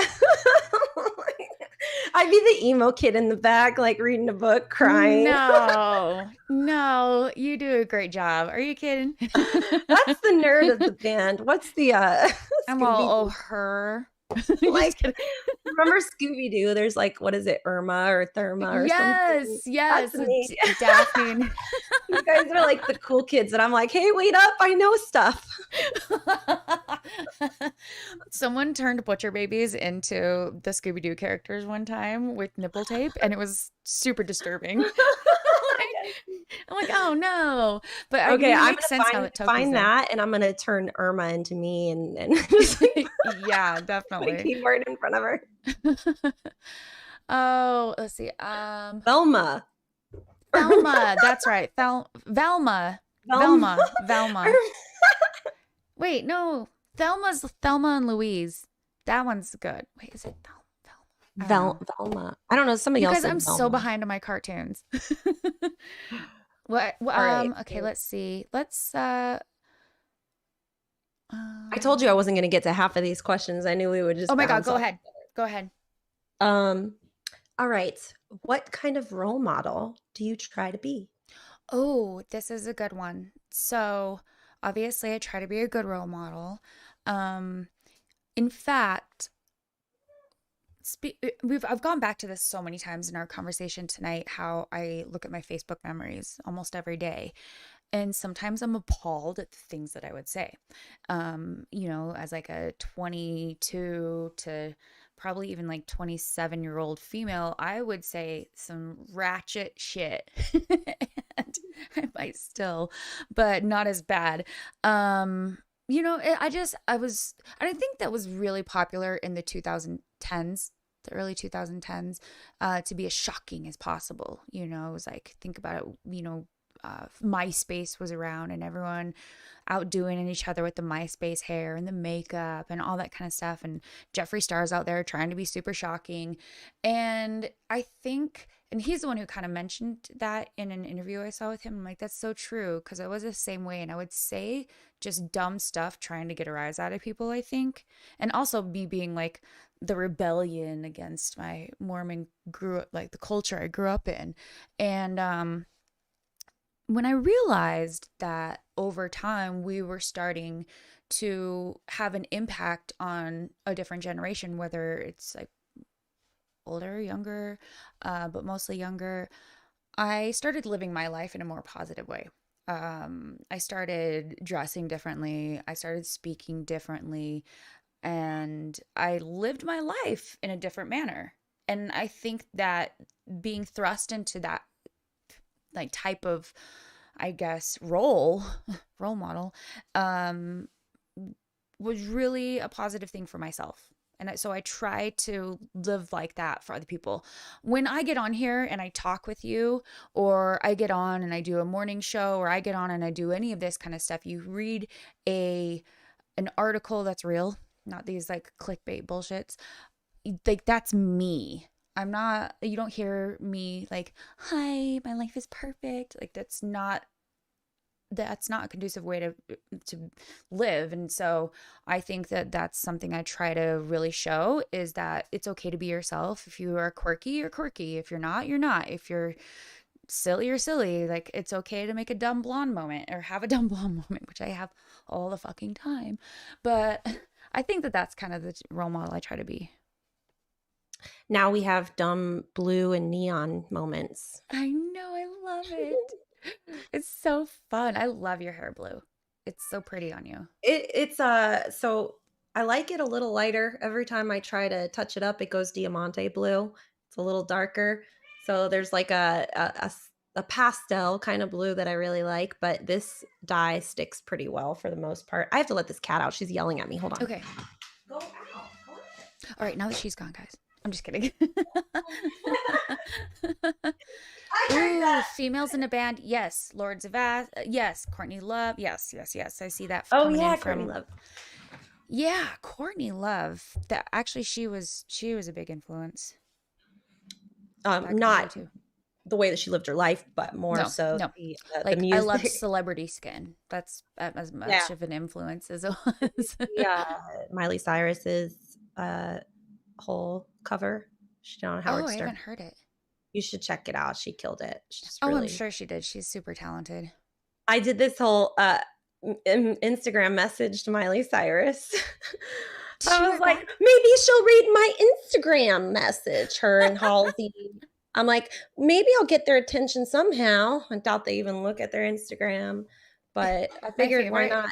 My favorite is when I get messages. They're like, if you ever need anyone to talk to. And I'm like, I actually might. All the time, man. But I'm an isolator. And if I have problems, I don't want to give them to you. Yeah, if I have problems, they're just going to roll around in my head till I'm dead. Just kidding, guys. Talk about your problems. Talk to your friends. What? Well, yesterday I cried like a freaking little baby. I mean, because the kitten. But so it was actually, I hadn't cried. When was the last time you cried? A couple days ago. I cry a lot though. I'm super emotional, and like, I feel like since this has been going on, there's so much more self-reflection that happens, and I think that just those growing moments, I cried watching The Bachelor. like I'm being fucking being serious. So Henry, sometimes he'll watch it with me and sometimes he won't, but like he went to bed one night and I was like, because one of my favorite things is like sit down and have a cocktail and watch trashy reality. And so I did. And Henry went to bed and I don't know why, but I just sobbed my fucking eyeballs out. And I was just like, oh my God, Tasha. I can never get into that show. I don't know why. I know it's terrible. I've tried, but what I do is we got like elliptical machine since all the gyms were closed. So I'll turn on Amazon Prime romantic comedy cheese, like the cheesiest Yes. holiday love, puppy and Christmas crap that I already know what the ending's going to happen. I already know the script, Yeah. and there's something about the moment that I'm a hopeless romantic when it comes to like the moment that people meet and that spark happens and you're not sure and all that stuff. So I think that's why I like those cheesy rom-coms, even though I already know what's going to happen. They're obviously this is the guy she's going to fall in love with. They're going to hate each other for a bit, and then they realize they like each other, and then in the end they're all like cool. Oh my gosh. See, but you like a happy ending. Well, I guess, have you seen the Yeah, breakup? I do. Oh my God. Foolish. Ting. I have you seen the movie The Breakup with Jennifer Aniston and Vince Vaughn? Hmm. Yeah. I had just gotten a divorce. Yes, people, I have been married before. I got married when I was 20 years old. Don't do it. Wait till you're a little bit older. But Heidi, but I'm 21. I know, sorry. I'm not a so yeah, Mixi, wait a couple of years till you get married. So, I remember watching that after I got a divorce and just like that was a good movie though. Trying I to think of other actually rom-coms. I did some PA production assistant work on that movie afterwards, some like interviews with Vince Vaughn and Jennifer Ooh, Aniston. And she's freaking gorgeous. Like her body is just I don't even know if that's it's like an anomaly. she's And not human. at There's the no time, fucking way. right, she's like calves were like solid. Um, but Vince Vaughn, he's like 1,000 foot tall. And at the time, I just really I smoked cigarettes every once in a while. I'd bum one every once in a while. So I was like, "Does anybody have a cigarette?" Somebody's like, "Yeah, yeah, I think Vince does outside." And I was like, I didn't think put two and two together that it was that guy, that Vince. And so I went out and he was out there with a cigarette, and I was like, "Hey, you got a cigarette?" And he's Oh my like, God. and he goes, he looks at his pack, it's completely empty. It's a yellow American Spirits. And then he throws that one out. I was like, oh, never mind. It's cool. And he throws it out. He opens up another pack, packs it, opens it up, puts it in my mouth, and lights it for me. And I was like, you're fucking cool, dude. That's Vince Vaughn. But like, who does that? Normally, if anybody bums a cigarette, they're like, oh, no, not like, leave me alone. And he was just like, let me open this whole new, brand new pack. And we make sure you get your cigarette. Okay. See, Got you. that's a cool ass dude. I haven't smoked a cigarette in months, a couple months now. Congratulations. Yeah, I it's because I'm not near Decker, so I can't bum from him. It definitely helps to be away from any of that kind of stuff see, I was so conditioned. So I smoked for a long time and I quit smoking in June of 2017. It was June 21st. And the hardest part for me was being on tour. And I was so conditioned, like, have a cigarette before the show, have a cigarette after the show. And that was my routine. And so going back on tour after quitting, it was really like difficult to be like, okay, no, it's going to ruin my voice. It's going to ruin my voice. It's going to ruin my voice. Every gas station stop, it's like, but Decker, everybody's going out to the little corner looking like scrubs. Yeah. No, I get it. I mean, there was a time in my band when only two people didn't smoke in the band. Oh, Decker is here. I am the bad influence. Yeah, Decker. But also the good influence. He's a good guy. But congrats. That's awesome. I So, did find do you find phlegm in the back of your throat from that? From quitting? I think it's just I don't know, I started smoking because I thought it was making my voice raspy, and I liked that. That Yeah. was the start of it. But now I stopped because every time I bum one, I get a headache and I feel nauseous. Like, Oh, yes. you know what I'm saying? Yeah, So I so just don't like it anymore. I have a crazy story. So no one really knows this, so congrats everyone. Um I was backstage at a Iron Maiden show a couple of years ago, and I hadn't smoked in a really long time. And everyone around me was smoking weed. And I was like, fuck it, I'll have a cigarette then. And I asked someone for a cigarette and they gave me one. And I took a drag and I literally passed out. Like hit my head on the ground, everything. Security ran over to take my vitals. It was so fucking embarrassing. I'm like, well, that's what I get. Just Right. Damn. that's Lightweight. I know. Well, it had been so long since nicotine had hit my system that I think that it was just kind of like, plus I had a couple drinks prior to, but like that was wild. I'm like, oh, well, I guess I'm not doing that again. But uh well, I see people in the comments. Sorry about that, guys. No, don't go. I'm not trying to influence you. Okay, so some of the questions I have for you too. This one I Oh, okay. actually really want to know because you've been so good with handling the business as a band. I feel like you've really found, like, whatever your team is that you work with, you always find really great people to do a lot for you. And I just want to know, like, where you learned how to handle the business stuff. Well, I graduated from I have a like it's a marketing degree, advertising and marketing degree, but my mom was in business and I grew up with that, but I also lettered in business. And I know that was just in high school. I did DECA and everything, but business for me has always been something that I was very intrigued by, and like different ways of conducting business. And we always hit snags here and there. Everyone does in business. There's so many fails in order to succeed. And I think that that's kind of a huge thing to realize, is that like a small failure doesn't mean a defeat in the ultimate war. And I think that that's been kind of something that has really, I guess, helped me in the business sense. But I also just got used to wearing 8,000 hats, and I don't mind it. And sometimes when I take the hat off, I'm like, "Oh, I'm gonna put that right back on." But you know how it is too, finding the right team, people who see your vision, people who understand your brand. That's the biggest thing right there, because you know how it is. Like, we've all probably been approached by people to work with people who are like, "Oh, I understand what you're about. Stitched apart. Yeah, I totally get it." And then they explain something to you that's not at all you, just by visuals alone. And so I think that that's something that I've definitely had to step back and um, make sure the whole team understands the real vision.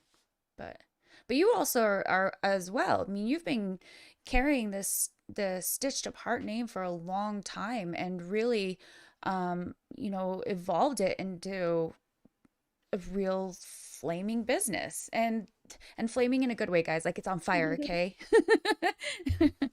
But what about you?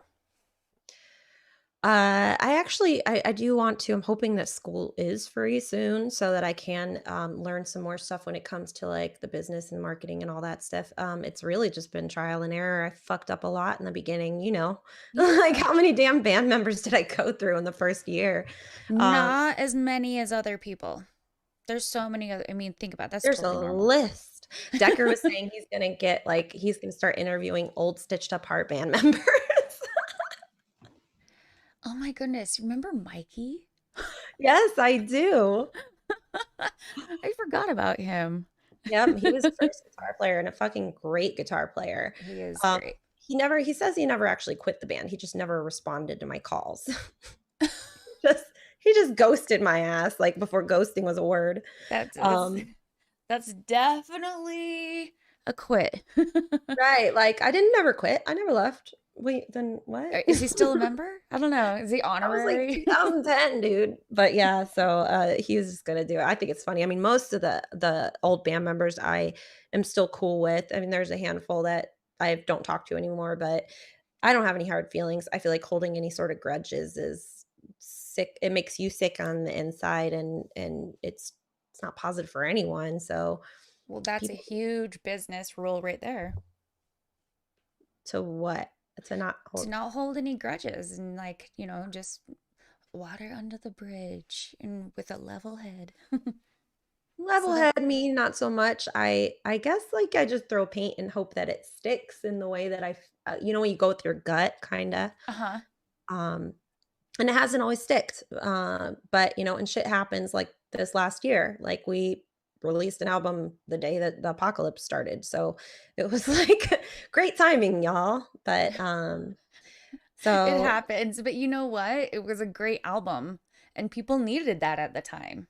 Well, is a great album, excuse me. And people needed that, and like all of a sudden we're stuck in our homes and you need something fresh and something new. And I think that most bands shied away from releasing stuff. I know we did. We were like, we put things back almost um 7 months. We pushed things back, so it was like you guys were the bold ones and really went for it. And I think that's awesome. how are you gonna roll everything out? Like, if you can tell us whatever you can tell us, being that but who knows when touring is actually gonna start? Well, for everyone who says we're going fucking soft, there's a song Can coming out. suck There's it. a song coming out in February. So we have new music coming out. We're just rolling out the songs. We're just keeping them coming. Now that we've started, we just on that hype train. Like, you know what? We gave you one. Let's give you another and another and another and another. So I'm super excited. Um, and then we're gonna go in and record more in February. So I'm I mean, super that's what pumped. we know what to do, like, that's all we know how to do when we're home from tours, just write more music, so there's gonna be, like there's so many bullets in the barrel, like, you know what I'm saying? Like, Yeah. Well, we're ready to gonna go. we're gonna because we had to cancel our live stream because someone got COVID, and so we had to cancel that. So what we're gonna do is we're going to record, live stream music videos all together and just get her done since we all live, like you guys in different parts of the country. Yeah, and, the place that you're filming it at is the same place that we filmed it at and Escape the Fate filmed it at. Paris filmed her live stream as well, which I'm a huge fan of Ooh, Paris. yes, that's the one with the V instead of the Yeah, A. the Yeah, pervert. they're so good. I actually that's one of the Spotify channels that I sometimes just go straight to when I'm feeling like listening to some female pop rockish kind of stuff. That voice, you know? Yeah, no, they're so good. I love like diving into that kind of stuff too. I of course like I Henry and I went down kind of a memory lane the other day and I played I Rest Little Bear once and I was just like soak it all in, when it was just like be as radical as possible. And then, I'll scale back and I'm like, Billie Eilish. Billy, yeah, or Lana Del Rey. So, You need that balance though, especially I feel well, for me, especially, I feel like we're doing the heavy stuff all the time that sometimes I just wanna listen to something that's just chill and pleasant, and, but I think this next record is gonna be more in the guitar-driven kinda era that in between Never Alone slash Darkness slash something new, kinda, 'cause I do miss having some more guitars, and I didn't scream really much on the Darkness album, mainly because, as you probably know, Matt doesn't really like when screaming too much. Did he do that oh, with you guys? really? Oh, He you know what? I think because there were two vocalists and we were like, no, we want to scream here. He's like, okay. okay, geez. Yeah, you can two vocalists. I'm about to kick your ass. Well, I was more like, all right, let's do what you want to do. There's one song we did that was super heavy with Matt, and I keep advocating for it because it was a lot of scream and so much fun. But I think I don't know. I can't predict what it's going to sound like. You never know. You can have a goal and Mm-hmm. just write. We just want to write something cool, Yeah. you know? Mm-hmm. And we're going back in with Matt, and so I'm really excited to just like get fucking heavy with him, and just like let's just the heaviest shit we've ever done. And we always say that to ourselves when we're going into an album. Let's do the heaviest shit we've ever done. That's like, Right. oh, it's always a goal. I saw a question here. Aaron was asking for both of us, what's an artist or band that people wouldn't expect us to be fans of?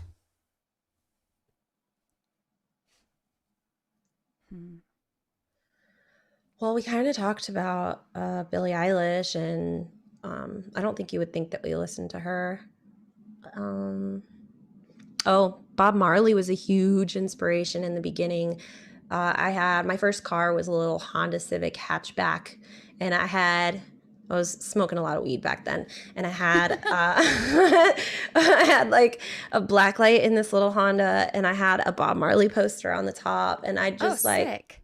chill with my black light, and it was a black light reflectant Bob Marley poster too, so it was like a fucking it was fun. I don't It's know, like a but my party every single subwoofers time. just all over the place. Yeah, I Buja Banton. There was this Russian Vidas, I think is the name. It's a Russian pop artist. Vidas. I guess that's one. He doesn't sing in English. But I mean, we're super open about being, into all sorts of different music, right? You and I both. We're The pretty only thing open I about it. can't, the only thing I can't vibe is country. Like I can't get it. There's Oh, old school classic country, like you know, Garth Brooks. yeah, and Johnny I Cash and love stuff like Garth that. Brooks. Yeah. See, I actually really like country. Isn't that weird? Henry and I went to, so Henry's friends with the guys in Rascal Flats. And so we went to a Rascal Flats show. Um, I think it was in 2019. And I was just like this the whole time. I knew every word to every song. And the opening band, their name is Dan and Shay. And I had never heard of them before because I don't really follow country. But I was just like, I was so shocked and so like amazed at how cool this show was. So I guess that's one thing I do like. I don't like reggae. Really? I So hate then we're reggae. opposites on that. That's the one thing that we Hmm. don't have in common, Heidi. This is fucking over. That's literally the only thing I think, except cats and dogs. Yeah, I like cats too, but Henry's allergic. I wanted to get a Persian cat, and he was like, well, peace. If you get one. I've been wanting to get a dog, and both Alan and Merritt are like, nope. I Yeah. found two dogs. I found two golden retrievers running across the street, and I just pulled my car over. They both hopped in, and I was looking for their owners, and nobody was around. So I found their microchips. This was like couple weeks ago, and sweet little golden retrievers. And I had them for like a little bit in our backyard, and they were just Oh, tearing shit up, shitting all over the place. They had to yeah. stay the night, and I didn't want to keep them out in the cold. It was like gonna get 30 something, so I let them in like the living room band practice space for a little bit, and they didn't even like break down the little shitty barricades that I made. They were good and stayed right in where they belong. But they tracked so much dirt in house just that one night. I was like, okay, I don't know if I'm gonna do the dog thing. Yeah, they get pretty dirty. Toki doesn't go out by herself still because she's still learning how to walk again, but she did used to bring in a lot of dirt. So it's very true. Oh my gosh, she's losing her shit I again. can hear her. She knows you're So, talking about her. Oh, we have Toki. been on here for almost 2 hours. See, I told you I wouldn't get through these questions. I have stuff, but it's just this is fun. Someone asked, what's your most embarrassing moment you've ever experienced? Do you know yours? Well, I wouldn't say the most embarrassing, but the first one that comes to my mind, because I've got so many embarrassing. I am an embarrassing moment constantly in life. I think it was at the cat club, the place that I saw Butcher Babies the first time, and we were playing or something, and I was pissed ass drunk, and there was a curtain. Do you remember that curtain that was like at the entrance on the stage to the Yes. right? And it Yeah. was like you can come in the door, and there's a curtain, and that's the band, right? Well, I leaned on the curtain and there was no wall, and I just fell off the fucking stage like off this. It was, yep, one That's of them. right. It's hard to pick just one because I feel like we're so awkward. Like I'm a really awkward person and it keeps me up at night. Um do you ever do that? I'm sure you do. Like it's like 3 a.m. and you're like, remember that one time I said that one thing and it was super awkward with someone and you just dwell on it and then like you hate your That's why I life take for a sleeping week. pills so I don't circle around in my brain all There you night. go. Yeah. I've started taking edibles for that and it's working really nicely. Um yes, guys, weed. I don't smoke it, I eat it. Okay, so my most embarrassing moment it,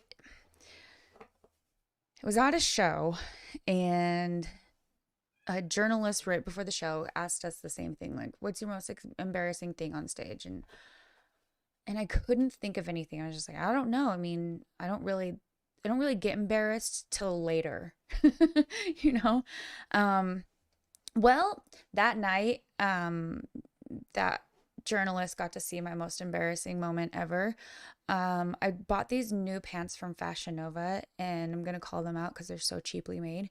These new pants from Fashion Nova and I was like in a low squat and headbanging at the same time with my mic singing and all of a sudden I feel not farting but my pants ripped right up the back and it was a full moon and we're in Europe and our stage the tech at the time like he spoke English, but it was like one of the first shows and he didn't know what I was yelling about. And he got tape and tried to like tape my butt together and nothing was working. and I'm just off to the side of the stage, like trying to tape my pants together. Finally, I just got a hoodie and wrapped it around my waist and just played the rest of the show just free balling. But that was really, really embarrassing. I had a free ball moment too. I ripped them right before the stage, and we were in Chicago or Illinois with Kaleido. And right before the stage, I was like, "Oh shit! I just ripped them stretching and stuff." I'll just put like I did the same thing like a flannel, but the entire show I knew there was a big hole in my ass, like just ready to show everybody the world. So yeah. Oh could my have gosh, I changed. know. And you're just like, oh, guys. Don't look at my butt. I just had to, and I had to tell the crowd because I was just like, I'm so sorry. I am not going to be kicking my leg up in the air You tonight. just flip up the hoodie. just full moon. Yeah, End of guys. show pick. Woo. Yeah. All right. This has been awesome. Probably like usually about an hour. I'm like, okay, but I feel like every time we get together, we always kind of just shoot the shit for hours. And Henry's just like, come on, Heidi, let's go. well, before we go, um, do we want to do this raffle thing? Oh, yeah. So we are So people going have a to. couple more minutes to throw in some subs. I forgot to mention it in the beginning, but we are going to sign a photo. Let me. Each We'll of both us. photo, send it to whoever wins. And I actually got, I guess we'll start now because I don't even know how many Well, subs happened today. you can look through your history. Do you think? Oh yeah. Well, there's so much. Oh, hi. All right. So what I'll do is 5 subs gets you into the raffle, and it could be either on Butcher Babies TV, and we're gonna make it a quick thing. So just throw your subs in. Let's just start now, since we didn't talk about it. Okay. We'll start Five now, subs. just a couple more minutes. And get your name into what I like to call it is the floppy doppy hat. Hold on. We have a helmet we put ours in. Oh, really? Yeah. So here's my floppy doppy hat. See, there's names in it from before. You want to keep track? I got MWR or Mike MRZ72 Oh, yes. for 5. So, and put 5 in. Let me put it on my phone. Matatastic 666. Yes, Matt. I think you're at 5. Yeah, just starting now because I don't want to scroll through all this stuff. Forgot. Sahaj is in the house. Oh, Dude, Sahaj, how's it holy going? shit, the singer from Raw's here. What? What the fuck is up? Let me see. I love all the new music, Sahaj. It's awesome. But it always is awesome. I need to visit you again. So, okay, so I do still have a whole bunch of pictures or questions while we're doing the Okay, yes. wrap still. So, like I told you, I wrote down all these. It's better to over prepare, even though I knew we would just shoot the shit the entire time and be. What's the hardest lesson you had to learn in music? Man, there's been so many.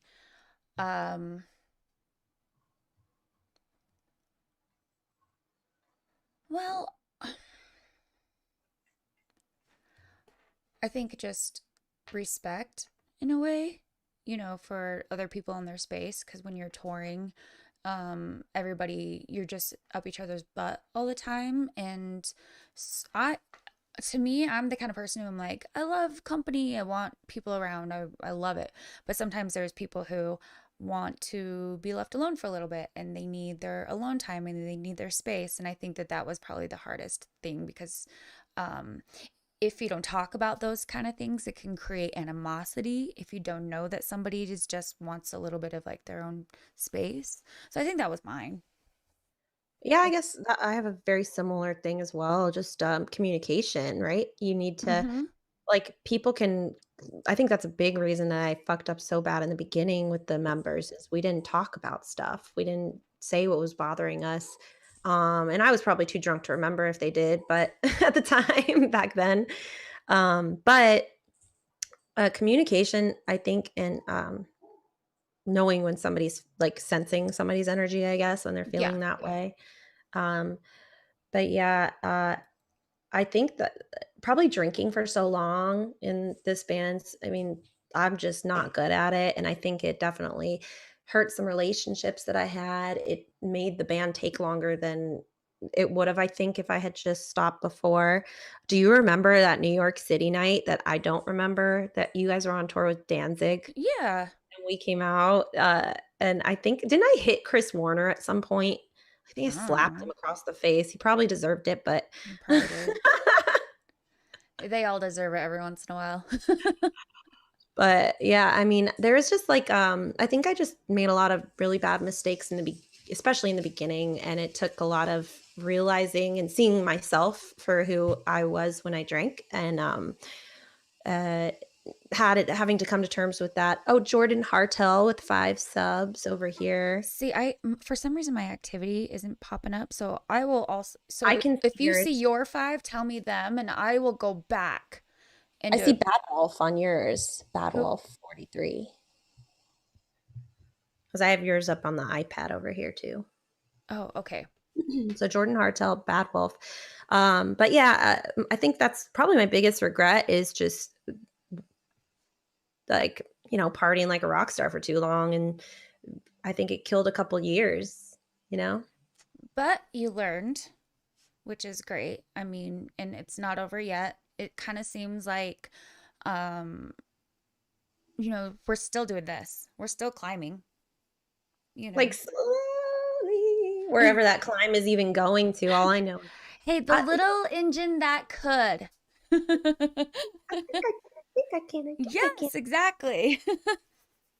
I think that, I'm at a place right now, even not being able to tour and stuff. I'm happy. I'm happy with the band as it is. I feel like we can survive off this. we're making a living, not even on tour, but being able to do like the Twitch thing is helping, and Patreon and all that. And my main goal, you have Delirious Nomad on yours, gifting 10 subs over there for you.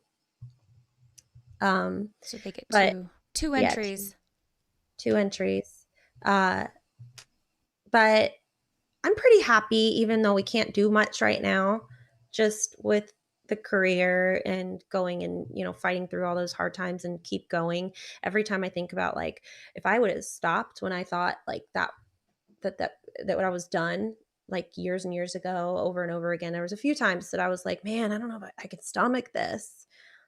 I'm happy I did stomach it, because like when my voice was done, I was just like, I don't think it's going to work anymore. Like after, and yeah, it definitely sucked a bunch, and I have my moments. I still have to follow my coach, but Yeah, and I think that that's how it is with, anything you do. There's always like a push and a pull, a slip and a slide, but there's always like the climb too, which I found myself reflecting back on, of course, the shit year we all had, and looking back at those climbing moments and wish that I had recognized them at the time and realized how important those were and how fucking fun.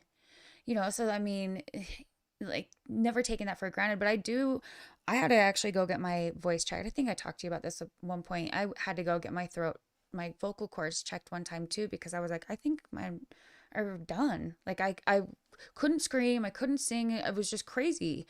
And that's when I quit smoking. But it it's a terrifying moment. So I totally understand that. But the perseverance.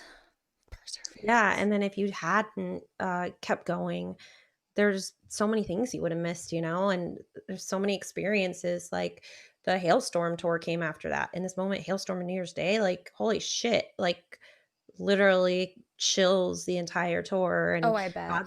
Godsmack after that. And so like that wouldn't have happened, Had you given up? right. Absolutely. And so now I know we finally got our own European agent, and we haven't been out to Europe yet, whenever we're That makes able me to. so excited because I really want to go together. I feel like that's the time. Like Butcher Babies and Stitched has never toured together. And I feel like I know, we were weird. talking about November Well, of yeah. 2020. Yeah, And then that was on the table. that was, and So let's hope for that. right. And I think it would just be so much fun to be able to have that first experience out there with you guys. But that's also, I know that's why I haven't booked a flight to Paris before all this, just to go, because I want it to be with the band, and I want it to be like that kind of like first time being able to see the back of a freaking freezing cold venue and walk up a bunch of flights of stairs and be Oh, cranky. there'll be those. Kendra, 5 subs for Kendra. Yay, Kendra. Thank you. She's such a sweetheart. I'm trying to get her to do merch for us one of these times, because she's super cute, super like chill. I And think I think she'll love that hashtag tour life too. I just told her she has to watch out for if our bass player isn't single, then Oh. It's always a bass players, Jordan, man. right? Jordan on Jordan? yours. Martell, 5 for you. I'm sorry I can't see these guys. I got it up here, so we're My good. activity feed is just blank, and it's been blank, and I didn't even realize it because I was watching the restream Hmm. comments, so I didn't even notice that came out blank. All right, so we'll give it like what, till 1 more minute, and then you guys. One more minute. Someone's getting signed prints from both of us. Yes. One for me, one for Mixi. Any cool things? Speaking of any cool things coming up, you're doing the live stream. You have a date set, right? Not exactly yet. We're going over that at the moment. We're trying to dive into all the nitty-gritty details. Because like it's you know, everyone coming Yeah. from different everywhere and dealing with everyone's schedules and ski trips people are taking and art shows that are happening. So we're just trying to figure out all the details right now. But yeah, ski trips. I'm like, can I come? Can I Yeah. can I do that? Dude, we have Big Bear right down the street pretty much now, Mhm. and it's gonna snow next weekend, I think. So we might go up there. Yes. There's one like an hour away from here, Mount Charleston, that looks nice. Someone asked, where's the other stream, guys? We are on Twitch right now. So if you are on Facebook, Twitter, YouTube, all the above, come on over to Twitch for Butcher Babies. It's Butcher Babies or Butcher Babies TV. So twitch.tv/Butcher Babies TV. Stitched Up Heart, it's twitch.tv/Stitched Up Heart Rock. And we're about to close out over here too. Come Yeah. on, say goodbye really quick. Hey. But we'll be back. We'll be back soon. So it's so much fun being able to hang out. We got to play games together on this. I want to do it in real life next time. I'll come over there and we'll have like a girls' night. Yeah. Girl club. Yeah. I'll bring t-shirts. Gang. Gotta get Shannon out too because I haven't seen her in a long time. Oh, she would totally come hang. So Shannon, Lena, is that how you say her name? Shannon, Lena. Who else is out? Lauren. Carla's out in Chicago or something now, right? Yeah, Carla's in Chicago. We've got Lauren Hart from Once Human. She's out here. Oh yes. Oh my God, girl club. Yeah. For real. Oh, it's amazing. Yeah. Dude, everybody's there. What the fuck am I still in California for? So let's get together and play real games. Stream it. Yeah, I'm totally down. We'll stream from both sides and see what happens. Oh, Mike, I got you on there too. I know you did twice. So yeah, I got you on mine. We got you on hers. That sounds like fun. I'll bring Cards Against Humanity. Yes. Okay, so whenever. Yeah, I have an extra room. And the sparkling cider. And so much sparkling cider. Like all your Jewels. little heart desires.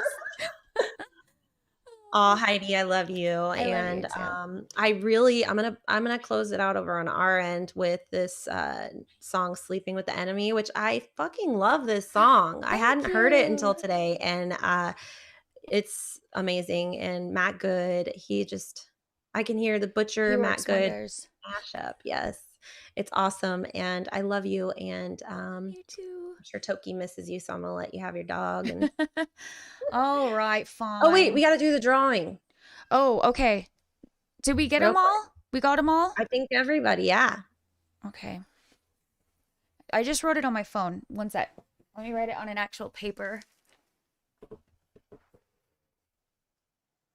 Mini Mother Maria. What advice do you have for a 12-year-old's aspiring metal singer? Work every single day at your craft. As Heidi said, there's some screamers like Melissa Cross that you can look up, and she has a DVD that's really cool, or probably downloadable at this point, and just work every day on it. And okay, let's go. And if anybody tells you this little girl, Mini Mother Maria, asked what advice you have for a 12-year-old aspiring metal singer. I heard what you were saying and all the above. If anyone tells you no, you say, yes. And, you can take some constructive criticism, but don't let it define you. Make sure you're true to yourself 100%. Because otherwise, how can you be happy if you're not being yourself and you're, being what other people want you to be? Well, I think we've dealt with that too. And that's kind of the reason we are where we are. Because people tried to shove us into a corner. Okay, so I'm going to empty out my floppy doppy hat from before. Everyone sees. Now I have to vacuum. Okay, so there's Jordan had 2. Kendra had 1. Nomad had 2, right? Oh, Jordan Hartel had 1 over here. Did he have 1 over in yours? Yeah. Bad Wolf. Yep. Delirious had 2 over on your side. Who? Delirious Nomad. Did you get him? Oh, yes. Yeah. 2. Mike had 2 on your, or 1 on your side. My bad. Yeah, and 1 on your side too. And then Matt Tastic. Okay. Nobody wants to put your babies in a corner.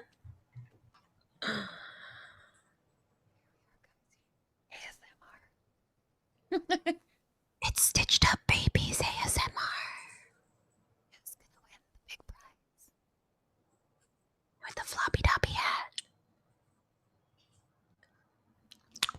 Jordan.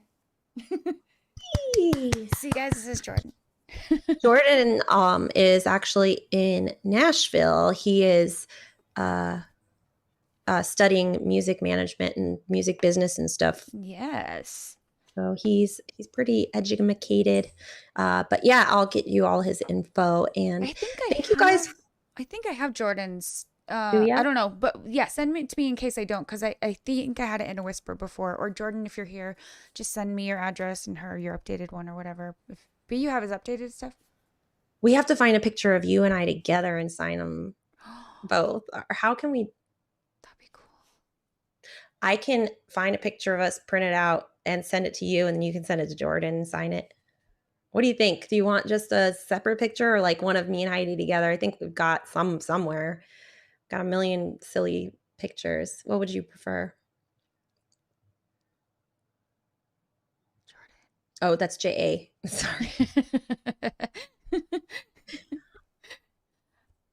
Well, I mean, Why do I do that?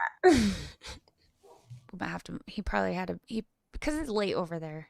He's probably like, I'm out of here. Oh my God. No, I said Jordan. It's J.A. That's the music manager because I'm an idiot.